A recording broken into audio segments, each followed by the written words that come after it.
마태복음의 주제가 뭐죠? 마태복음의 주제가 키워드로 딱 한자로 이야기하면 예수님은 왕이다 하는 왕이잖아요. 왕. 그죠? 예. 그렇게 볼 수 있고 마태복음의 주제는 제가 봤을 때는 1장 1절에 암시되어 있다 이렇게 봅니다. 첫 번째 구절이잖아요. 네. 그래서 마태복음이 유대인들 대상으로 쓰여진 책이거든요. 자, 그 유대인들이 딱 봤을 때 아브라함과 다윗의 자손이다. 딱 그러면은 딱 떠오르는 게 있어요. 그게 뭘까요? 오실 메시아. 그걸 딱 떠오르는 거예요. 예수님은 바로 성경에 기록된, 성경에서 예언된 바로 그 선지자, 바로 메시아다. 예, 그게 바로 마태복음의 주제거든요. 근데 방금 제가 얘기했지만 성경에 기록된 대로 오셨다고 하는 거. 지난주 설교에도 좀 이야기 있었잖아요. 그래서 이 마태복음을 보면은 구약에 나와 있는 성경을 인용을 하면서 이게 그대로 이 사람한테 이루어졌다고 하는 거. 그거를 계속 이야기하고 있어요. 예, 그게 앞부분에 많이 나왔잖아요. 예, 그러면서 또 한 가지가 뭐냐면 모세하고 비교되는 부분이 있었어요. 그죠? 지난주에도 제가 이야기했지만 드러나 있는 건 아니지만 그죠? 드러나 있는 것은 아니지만 스토리 속에서 예언의 성취가 증언되고 있었잖아요. 그 중에 하나가 뭐냐 하면 애굽으로 갔을 때 사내 아이들이 죽임을 당하는 중에 살아난 사람, 그 모세를 통해서 하나님께서 구속사를 이룬다고 하는 거. 그리고 그 모세가 썼던 그 신명기라는 그 책을 보면은 나와 같은 선지자를 일으키실 것이다. 바로 그 선지자가 예수님이라고 하는 것을 쭉 여기서 암시하고 있는 거거든요. 그러면서 모세하고 어떻게 대비를 하냐면 이 산상수훈에서 5장을 바로 넘어가면 산에 올라가 앉으셔서 가르치시는 장면이 나오는 거예요. 이게 뭐냐면은 모세는 시내산에서 산에 올라갔잖아요. 거기서 하나님의 계명을 받아왔잖아요. 그때는 10계명을 받아왔었죠. 네, 율법을 반포했잖아요. 받아와가지고. 근데 예수님 어떻습니까? 모습이 딱 산에 올라가셨어요. 이것도 어떻게 보면 스토리 속에서 전개되는 그 예언의 성취인 거예요. 모세와 같은 선지자. 그렇죠? 이 장면이 사람들이 이렇게 유대인들 딱 읽었을 때는 모세를 떠올리게 돼 있는 거예요. 그 선지자의 모습이구나. 그런데 예수님이 가르쳤던 그 가르침은 뭐냐 하면 그 교훈은 율법이 아니잖아요. 복음이었어요. 그래서 여기서 팔복을 가르치잖아요. 팔복. 그죠? 팔복이라고 심령이 가난한 자는부터 시작해가지고 8가지 복이 나오는 거예요.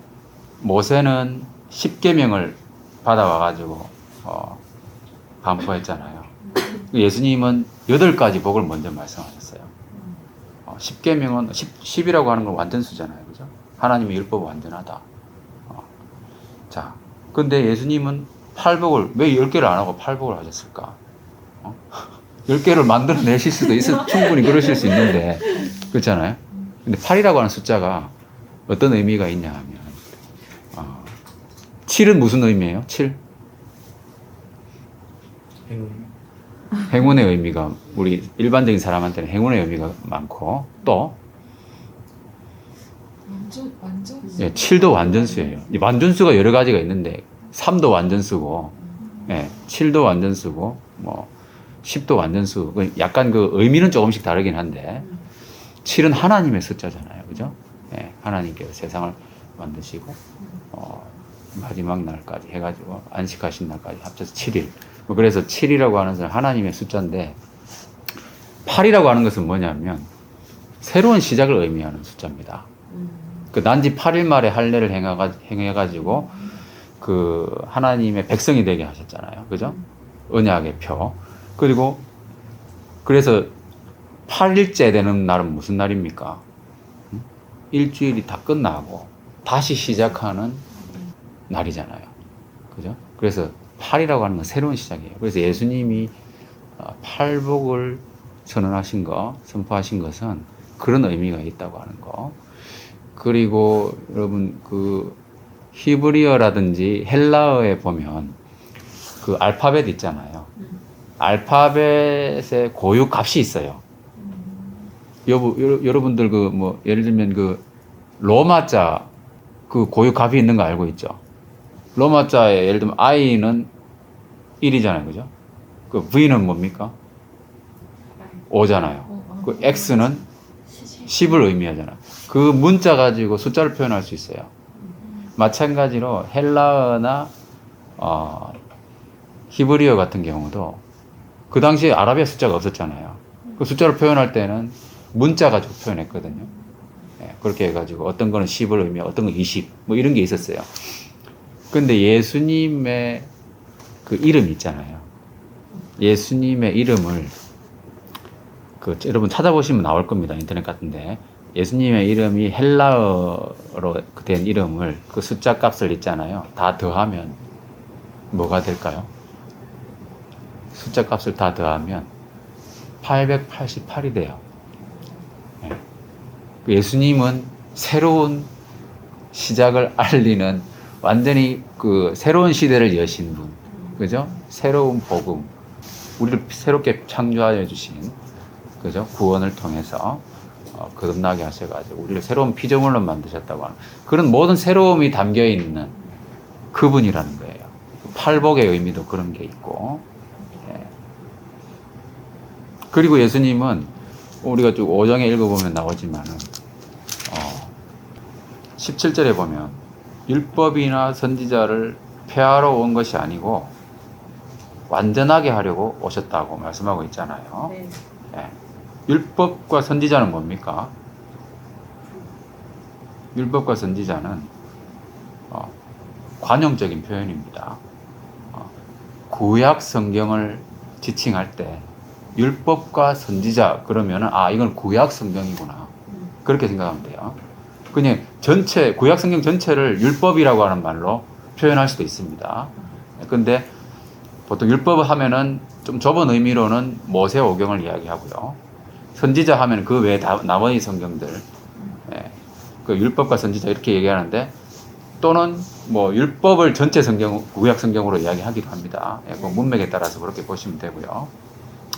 자, 그거를 예수님은 완전하게 하려고 오셨다고 그러잖아요. 그러면 무슨 말입니까? 모세가 십경을 받아왔는데 아까 제가 얘기했잖아요. 10이라고 하는 완전수잖아요. 완전한 하나님의 계명을 가지고 온 거예요.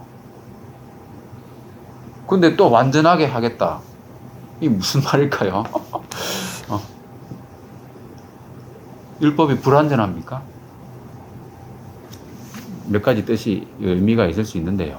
첫 번째는 율법의 문자적인 의미에 얽매이지 않고 그 깊은 뜻, 율법 정신을 예수님께서 드러내 주시겠다고 하는 그런 의미가 있고요. 두 번째는 그 율법의 정신을 아시는 분 예수님밖에 없잖아요. 그러니까 예수님이 진정한 율법의 교사라는 거예요. 그래서 뒤에도 쭉 나오지만은 너희가 율법에 이런 말을 들었지만 나는 너희에게 이것을 강조한다 하면서 그 의미를 깊이 있게 다루고 계시잖아요. 그죠? 예를 들면 살인하지 말라고 했지만 너희들 형제한테 화내는 것도 살인이야. 이렇게 말씀하고 계신다는 거예요. 그게 진짜 율법의 의미가 그거라는 거거든요. 그 다음에 또 한 가지는 18절에 보면 마지막에 뭐라고 되어 있습니까?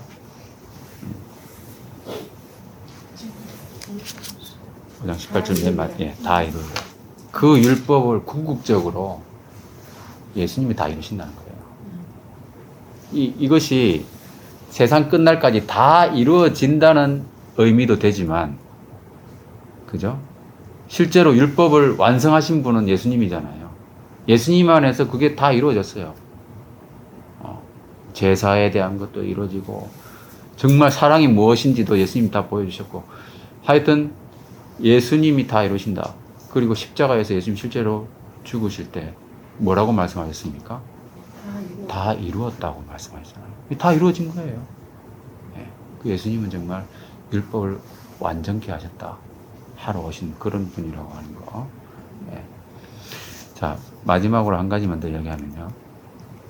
율법의 정말 그 정신, 그것을 지금 드러내시고 그 깊은 뜻을 우리에게 알려주신다고 했잖아요. 자, 그럼 율법의 깊은 뜻, 그게 뭡니까?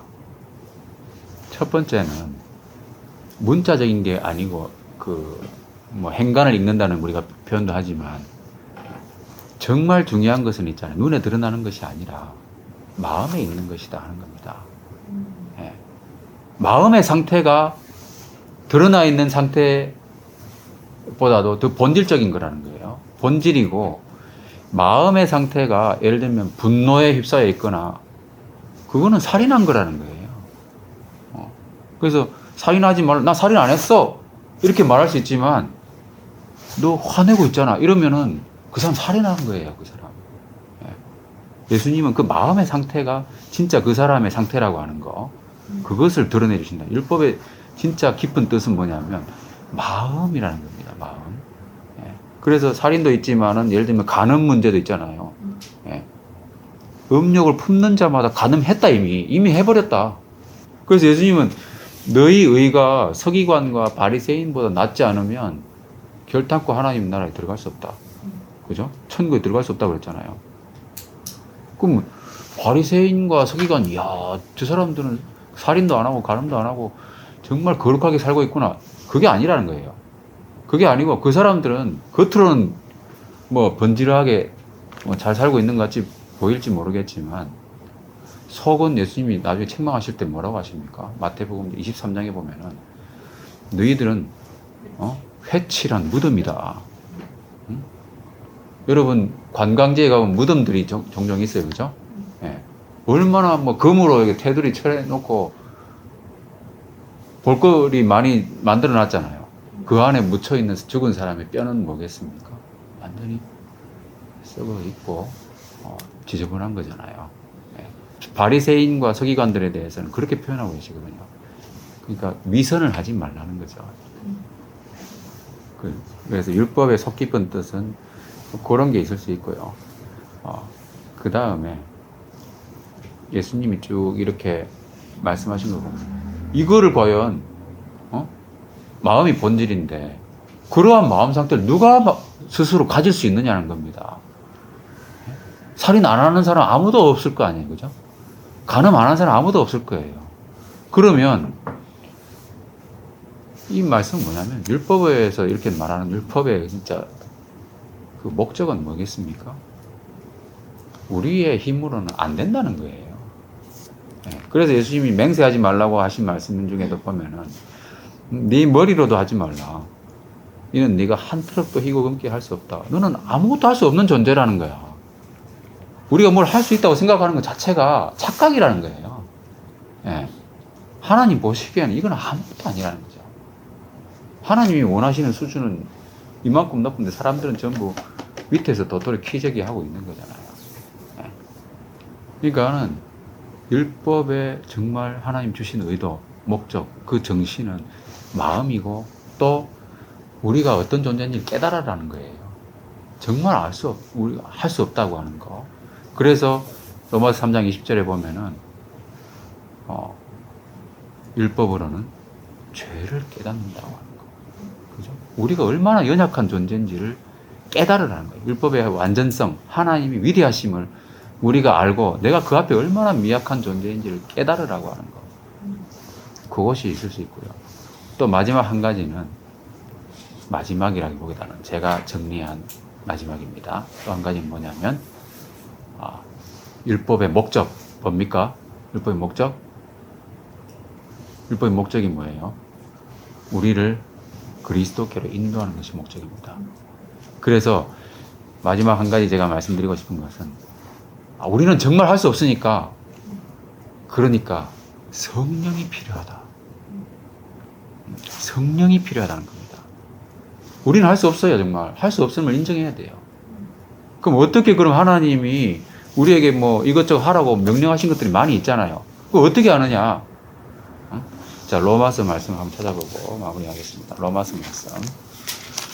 로마서 8장 3절 4절을 한번 읽어볼까요? 시작. 율법 육신으로 말미암아 연합하여 할 수 없는 그것을 하나님 하시나니 곧 죄로 말미암아 자기 아들을 죄인인 육신의 모양으로 보내어 육신의 죄를 정하사 육신을 따르지 않고 그 영을 따라 행하는 우리에게 율법의 요구가 이루어지게 하려 하십니다. 네. 이 말씀에 보면은, 자, 율법으로는 우리가 정말 아무것도 할 수 없잖아요. 그죠? 우리 연약하잖아요. 육신이 연약하고. 그렇지만 하나님 하신다. 그래서, 하나님이 아들을 보내셨고, 그죠? 그리고 육신의 죄를, 우리 육신에서 죄를 완전히 해결해 주셨잖아요. 그리고 우리는 어떻게 할 수 있느냐? 바로 성령을 주셔서 성령을 따라 행하는 우리에게 어떻게 된다고 했습니까? 율법의 요구가 이루어져요. 아까 말씀드렸던 마음의 상태, 하나님과 같이 되는, 그죠? 그런 경지가 우리가 살면서 완전하게 될 수는 없겠지만은 정말 우리가 성화되어 가는 과정 속에서 우리는 그것을 경험하게 된다는 거예요. 성령으로 충만하고 성령의 음성에 따라 우리가 순종하여 살게 됩니다. 예. 그런 의미들을 예수님께서 산상수훈에서 이렇게 율법의 본질적인 의미를 밝혀주시면서 그런 것들을 쭉 암시적으로 가르쳐 주시는 거예요. 너희들은 할 수 없지 않느냐. 그래서 성령이 필요하다.